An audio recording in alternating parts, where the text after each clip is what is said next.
பல்லாவரம் முதல் குரோம்பேட்டை வரை ஜிஎஸ்டி சாலையில் கடும் போக்குவரத்து பாதிப்பு ஏற்பட்டு வாகன ஓட்டிகள் கடும் அவதி அடைந்து வருகின்றனர்.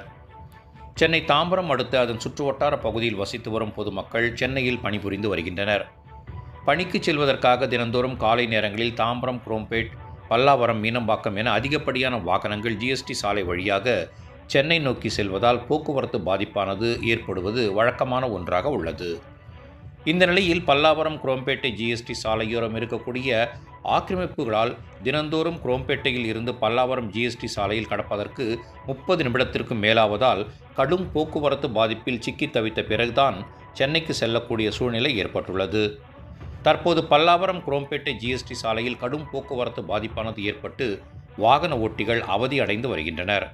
காலை நேரங்களில் கூடுதலாக போக்குவரத்து போலீசார் போடப்பட்டு போக்குவரத்தை சீர் செய்ய வேண்டும் என வாகன ஓட்டிகள் கோரிக்கை வைத்துள்ளனர். போக்குவரத்தை சீர் செய்ய அதிகப்படியான போலீசார் போடப்பட்டு போக்குவரத்து பாதிப்பின்றி பொதுமக்கள் பயணம் செய்ய வழிவகை செய்வார்களா என பொறுத்திருந்துதான் பார்க்க வேண்டும்.